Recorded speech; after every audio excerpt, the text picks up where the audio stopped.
Frente al avance incontenible del nazismo en Europa, cuando Francia cayó y el continente parecía perdido, solo una nación permaneció en pie: el Reino Unido.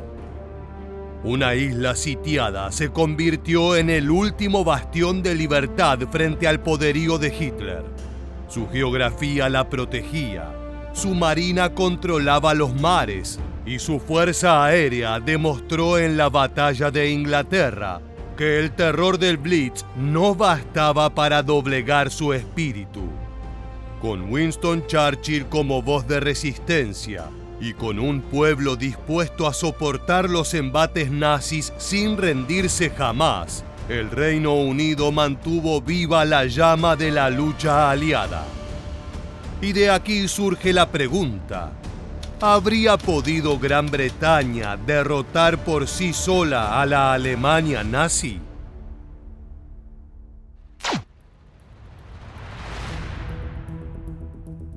Para poder responder a esta gran incógnita, debemos analizar diferentes aspectos, y el primero en el que nos enfocaremos es el ejército británico. Aunque pequeño al inicio de la guerra en comparación con la Wehrmacht, este tenía una ventaja incomparable: el imperio. Gran Bretaña no combatía sola. Detrás de cada soldado inglés había millones de hombres de territorios que iban desde el Caribe hasta el Pacífico. La India, pieza clave del engranaje imperial, aportó más de 2,5 millones de voluntarios, convirtiéndose en el mayor ejército de este tipo en el mundo.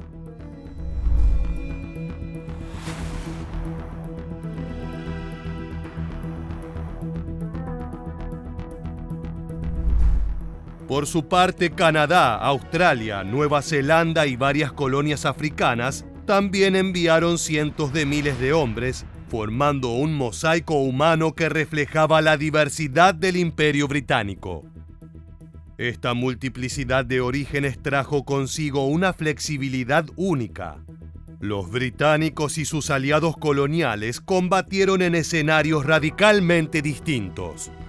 Desde las arenas abrasadoras del norte de África hasta las junglas impenetrables de Birmania. Y en ese marco, su experiencia y disciplina compensaban la falta de modernidad de su equipo inicial. Así, pese a que los primeros tanques británicos resultaron inferiores a los alemanes, el entrenamiento de sus tropas y su cohesión permitieron resistir e incluso contraatacar en campañas cruciales. Para entender la importancia de este enorme y diverso ejército, podemos destacar que el Reino Unido y sus dominios aportaron cerca del 30% de los soldados aliados, una cifra que demuestra el peso imperial en el conflicto. Ahora bien, más allá de la frialdad de las estadísticas, estas fuerzas demostraron un temple extraordinario, luchando en escenarios donde las dificultades geográficas y logísticas parecían insalvables. La fortaleza del ejército británico no radicaba únicamente en el número de hombres, sino en la resiliencia colectiva de un imperio que, aunque disperso en todo el mundo, se mantuvo unido bajo la bandera de la Cruz de San Jorge. Sin embargo, esa misma diversidad que daba fuerza al Reino Unido también lo limitaba. Su vastedad lo obligaba a repartir fuerzas en demasiados escenarios.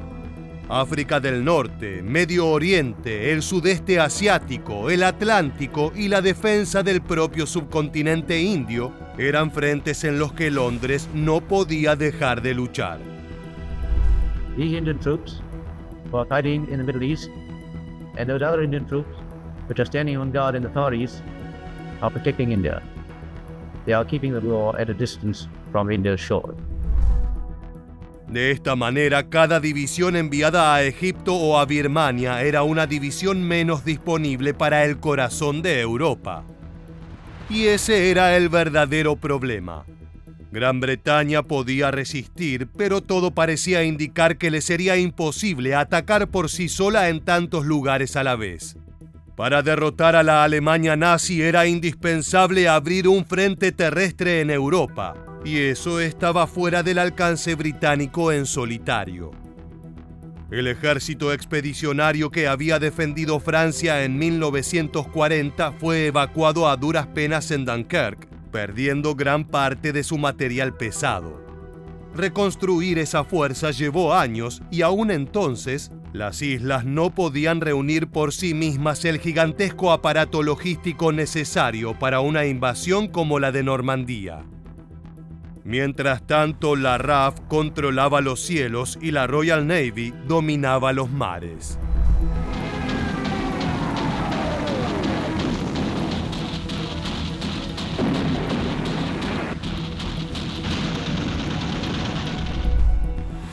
La otra cara de Gran Bretaña era su ejército terrestre, que carecía de la masa crítica suficiente para enfrentarse en igualdad de condiciones a la Wehrmacht en Europa continental. La guerra total requería una concentración de fuerzas imposible de sostener con los recursos británicos aislados. El imperio era una bendición y una maldición al mismo tiempo. Proporcionaba soldados, pero dispersaba esfuerzos al obligar a defender territorios lejanos frente al expansionismo japonés y la amenaza del eje en el Mediterráneo. Es decir, el Reino Unido tenía la capacidad de resistir indefinidamente, pero no de golpear de manera decisiva. Sin Estados Unidos y la Unión Soviética, la resistencia británica habría quedado condenada a un estancamiento sin final, incapaz de lanzar el ataque que derribara al Tercer Reich. Pero este no era el único aspecto a tener en cuenta. Un líder astuto podía explotar el potencial del ejército británico al máximo para compensar sus limitaciones. Y durante la Segunda Guerra Mundial, el Reino Unido lo tenía. Churchill provides security of purpose to those around him, and he's driving power in government and how decisions are made, and the famous notes he puts on the documents, action this day, and so on. That energy and dynamism is what drives British policy and strategic thinking through that particular period. Si alguien podía guiar a Gran Bretaña a la gloria durante el conflicto, era Winston Churchill. Y uno de los primeros temas de los que se ocupó el líder inglés fue el armamento. La realidad marcaba que al estallar la guerra, el Reino Unido se encontraba en desventaja tecnológica frente a la Alemania nazi. Los tanques Matilda II y Crusader eran lentos, poco blindados y superados en potencia de fuego por los Panzer alemanes, que en 1940 arrasaban en los campos de batalla europeos. Pero la historia del armamento británico fue en gran medida una carrera de adaptación y superación. La industria británica, a pesar de estar constantemente bajo la amenaza aérea, logró recuperarse y reinventarse, produciendo modelos más competitivos como el Churchill y, en colaboración con Estados Unidos, el célebre Sherman Firefly, capaz de enfrentar de igual a igual a los temibles Tiga alemanes. En el aire, sin embargo, los británicos encontraron desde el inicio su carta ganadora. El Hawker Hurricane y sobre todo el Supermarine Spitfire se convirtieron en los símbolos de la resistencia durante la batalla de Inglaterra. Estas aeronaves no solo rivalizaron con los cazas alemanes, sino que gracias al uso del radar pudieron interceptarlos con una eficacia inédita. Más adelante, bombarderos como el Avro Lancaster y el de Havilland Mosquito llevaron la guerra hasta el corazón del Reich, destruyendo fábricas, refinerías y ciudades. El ingenio británico también se reflejó en su capacidad de responder rápidamente a las innovaciones del enemigo. A medida que los alemanes desplegaban nuevas armas, los ingenieros británicos encontraban soluciones que mantenían a su ejército en la contienda. Aunque nunca igualaron el volumen industrial de Alemania y mucho menos el de Estados Unidos, lograron desarrollar un arsenal equilibrado y efectivo que permitía resistir y contraatacar. El armamento británico no fue el más numeroso ni el más avanzado, pero cumplió una función esencial. sostener la defensa de la isla y proporcionar las herramientas necesarias para seguir en la lucha hasta que los aliados pudieran reunir la fuerza masiva que acabaría derrotando al Tercer Reich. Pero ¿qué más hacía falta para que estas imágenes fueran el reflejo de un triunfo exclusivamente británico? The official hour of the British occupation took place in front of the German Victory Monument overlooking the Tiergarten in the Charlottenburger Strasse. The Union Jack, carried throughout the 3,000-mile advance from El Alamein, flies in front of the memorial. Para empezar, los británicos debían eliminar cualquier amenaza antes de comenzar su camino de gloria. Y es que si bien en el aire y en tierra lograban resistir, en el mar se libraba la batalla más peligrosa para su supervivencia: la batalla del Atlántico. Como isla, el Reino Unido dependía por completo de sus rutas marítimas. De ellas llegaban el trigo de Canadá, el petróleo de Estados Unidos, las materias primas de África y Asia, e incluso la ayuda militar que empezaba a fluir bajo el programa Lend-Lease norteamericano. Sin esos convoyes, la nación quedaba condenada al colapso. Y allí es donde entraban los submarinos alemanes, los temidos U-Boats, que desataron una guerra sin cuartel. En grupos conocidos como manadas de lobos, acosaban convoyes enteros, hundiendo petroleros, barcos mercantes y buques de transporte. Hubo momentos en los que los hundimientos superaban la capacidad de construcción naval británica y estadounidense, poniendo a la economía británica al borde del colapso. La situación dentro de la isla reflejaba esta presión constante. El racionamiento de alimentos y combustible se volvió parte de la vida cotidiana. La población civil, ya golpeada por el Blitz, debía ahora soportar largas colas para conseguir productos básicos y adaptarse a una dieta restringida.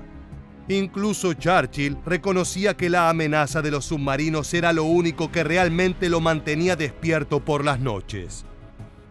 El esfuerzo para contrarrestar esta ofensiva fue titánico, y aún así la batalla del Atlántico demostró una de las limitaciones fundamentales del Reino Unido. Su economía era extremadamente vulnerable y dependía de un flujo constante de suministros externos. Sin esas líneas de vida aseguradas, la resistencia británica no habría durado. Fue por eso que su defensa tuvo que descansar sobre los dos grandes pilares que marcaron la diferencia: el radar y la Royal Navy. The Parliamentary Secretary to the Admiralty announced in the House of Commons that the new estimates make the British Navy the greatest navy the world has ever seen. Our fleet is so strong that it can accept a challenge by any probable combination of foes. That is no idle boast, and the Gaumont British News cameramen with the fleet secured these pictures to prove it. Combined home and Mediterranean fleets on maneuvers tell more forcibly than any words of the strength of Britain's defense. Esta era la última gran ventaja de los británicos si pretendían vencer a los nazis por sí solos.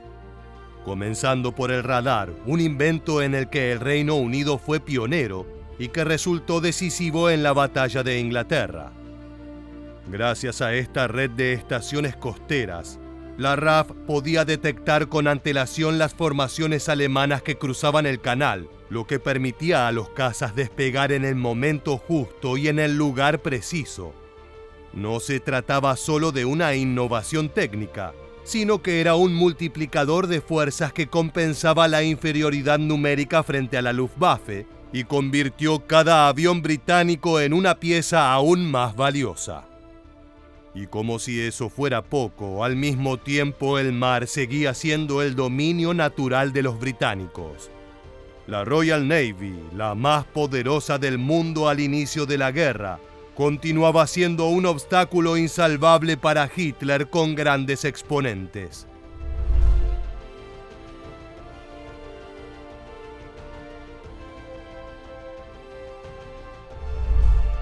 Su capacidad de bloquear a Alemania, proteger convoyes y mantener abiertas las rutas marítimas era vital para la supervivencia nacional.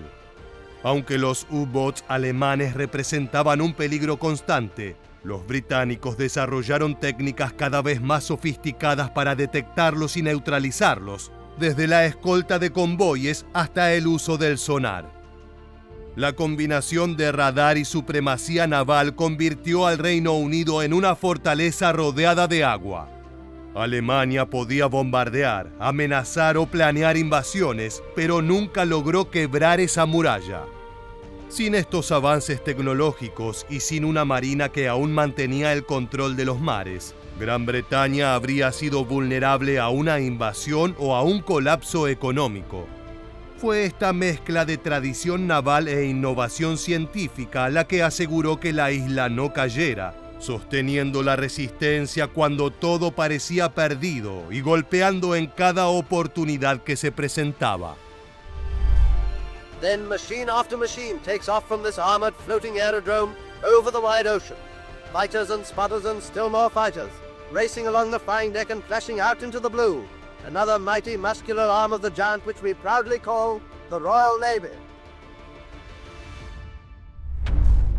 Pese a todo esto, ninguna innovación, ejército imperial o flota poderosa podía cambiar una realidad fundamental. El Reino Unido no podía vencer solo. Alemania disponía de más soldados, una industria más vasta y un territorio continental del que extraía recursos humanos y materiales. El esfuerzo británico era heroico, pero insuficiente. Resistir no era lo mismo que vencer. Para acabar con el Tercer Reich hacía falta abrir un frente en Europa, y la magnitud de esa misión superaba con creces las capacidades de Londres.